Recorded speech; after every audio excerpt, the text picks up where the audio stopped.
안녕하세요. 비생관입니다. 오늘은 창의적 사고력에 대해서 강의하겠습니다. 오늘 학습 목표는 창의적 사고력의 개념을 공부한다.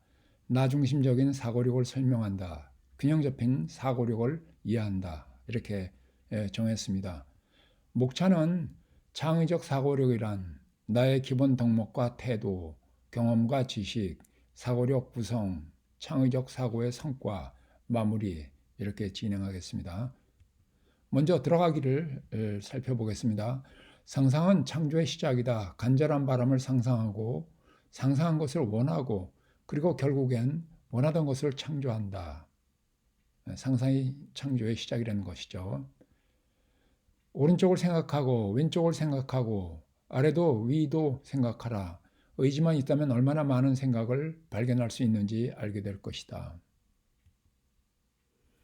창조성이란 단순히 남들과 다르다는 것은 아니다. 누구나 독특한 일을 할 수 있다.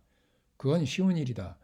어려운 것은 바오처럼 복잡한 것을 단순하게 만드는 것, 극도로 단순화시키는 것, 그것이 창조성이다. 창조성은 아이디어가 충돌하면서 태어난다. 충돌하면서 태어나기 때문에 많은 아이디어가 필요하겠죠. 이렇게 맛보기를 한번 보고요. 창의적 사고력이란 무엇인가 그 낱말의 뜻을 좀 살펴보겠습니다. 이 창의적 사고력이란 내가 중심이 되어 상상력과 분석력을 바탕으로 문제 해결을 위한 탁월한 지적 능력을 뜻한다. 이렇게 보고요. 다시 말해서 모든 사람이 보는 것을 볼 수 있으며 다른 사람이 생각하지 못한 것을 생각하는 것이 창의적 사고력이라고 생각이 듭니다. 이 사고력이 중요한 이유는 먼저 확산적 사고를 통해 가설을 만들어내는 능력을 키워야 한다. 수렴적 사고를 통해 단순화 개념으로 사물을 이해하는 능력을 키워야 한다. 익숙한 것에서 낯선 것으로 변환하는 용기를 가져야 한다.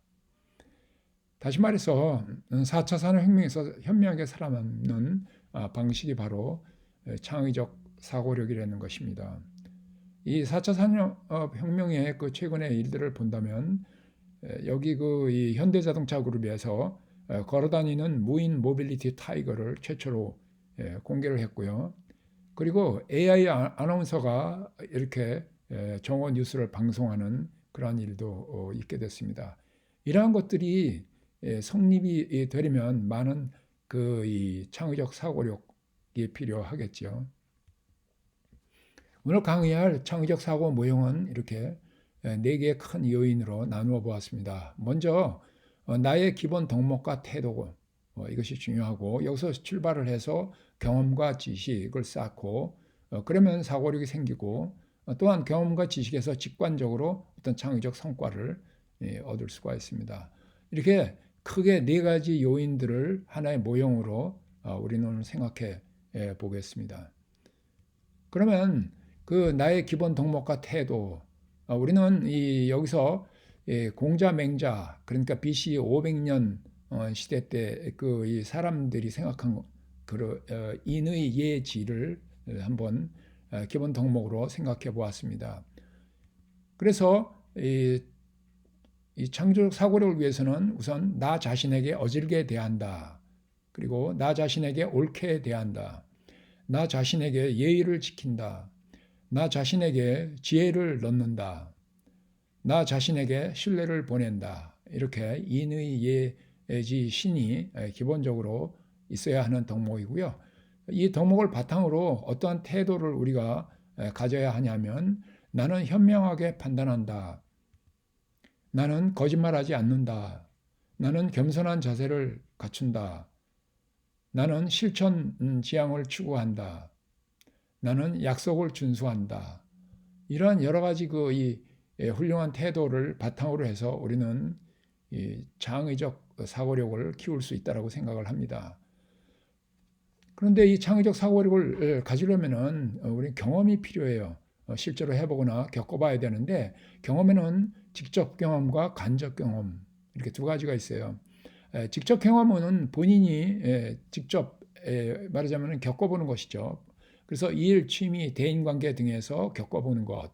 그 다음에 간접 경험은 다른 사람이 한 것을 어떤 책이나 활동을 통해서 얻는 거죠. 독서, 예술 활동, 관람 이런 것을 통해서 어떤 경험을 얻게 되는데 특히 저는 위인전이 굉장히 중요하다고 강조하고 싶습니다. 그러니까 군인이나 사상가, 예술가, 과학자 이런 사람들의 위인전을 많이 본다면 이 나의 이 사고력이 높아진다는 것이죠. 왜냐하면 우리가 이렇게 이런 경험을 많이 하다 보면 지식이 쌓이는데 보편적 어떤 그런 지식이 쌓이게 돼요. 보편성이란 말은 어느 누구나 사용할 수 있는 지식이죠. 그런데 특히 이 지식은 육하 원칙으로 이야기하면 누가 언제 어디서 무엇을 어떻게 왜 이렇게 여러 그 원칙 중에서도 누가 왜 누가 왜 이거에 좀 더 충실하게 지식을 쌓는다면 우리는 이 창조적 사고력을 키울 수가 있습니다. 이렇게 지식을 쌓으면 그 안에서 자기 것을 발견할 수가 있어요. 독서를 통해서 특히 이것을 저는 강조하고 싶은데요. 아래 보면은 다양한 사고를 발상할 수 있고 다양한 표현을 할 수 있는 능력도 생기고 특히 그리고 이 사고력에서는 이것을 표현하는 단순화 작업이 굉장히 중요해요. 이것을 우리가 가능해서 그래서 문제를 해결할 수 있다 이렇게 볼 수가 있어요. 그래서 경험과 지식을 많이 쌓는다면 우리는 자기 것을 발견해서 문제를 해결할 수 있다 이렇게 볼 수 있고요. 이 사고력의 구성은 기본적으로 상상력과 분석력으로 되어 있어요.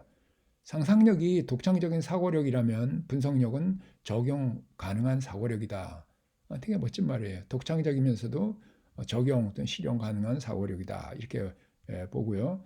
우리가 어렸을 때에는 분석력보다는 상상력, 내일을 꿈꾸고 이런 것이 굉장히 많은 이 어린 시절을 보게 되는데 나이를 들면서는 우리가 이 분석력과 상상력을 이렇게 이 뭐라 할까요? 반반씩 나누는 이제 나이가 들면 상상력이라는 것은 어떤 꿈을 키우기보다는 구체적으로 가설을 세우는 이 어떤 현실에 대해서 잠정적인 어떤 이 진술문을 만든다라든지 또는 미래를 향해서도 말한다라든지 그런 것이 가설이 되겠죠. 그렇게 일단 가설을 세우고 나면 그 가설을 증명하기 위한 어떤 자료를 수집하고 분석, 평가하는 그런 능력을 갖추는 것이 바로 사고력이 되겠습니다. 이 창의적 사고를 하게 되면 어떤 성과가 있을 것인가?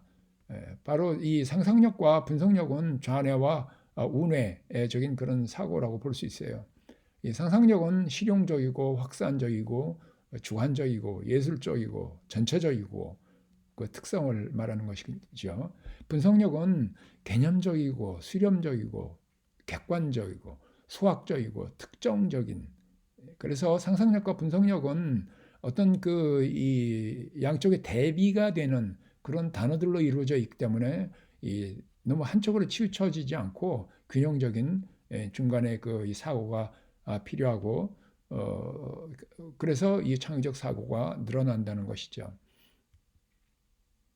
정말로 하나의 결함이 있는데 우리는 나 자신이 변화함으로써 나 자신의 창조적 사고력에 의해서 이 병아리가 나올 것인가 또는 에그 프라이가 될 것인가 이런 일들이 벌어지게 되는 것이죠. 물론 뭐 결혼은 그냥 되는 것이 아니라 어미 닭에 도움을 주지만 또한 나의 의지도 또 중요하다는 것을 여기서 이야기하고 있습니다. 이제 마무리를 짓겠습니다. 나 자신이 이 사고력이 얼마나 강한가 또는 내 사고력을 얼마나 강화하고 싶은가 하는 이 태도 문항이 8가지가 있어요. 그래서 나중에 여러분들이 이것을 이 화면을 중단시키고 차분하게 이 점수를 먹여보고 그래서 5점 척도 예를 들면 이 40점 만점에 한 그래도 개인적으로는 80점 이상은 즉 32점이라고 얘기할 수 있나요? 4 곱하기 8 하면은 32점 정도는 얻어야 되지 않을까 이렇게 생각을 해보고요. 그 다음에 이 문항을 자기의 어떤 그 행동 지침, 그러니까는 이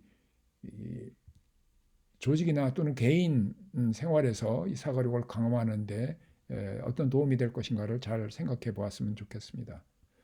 감사합니다.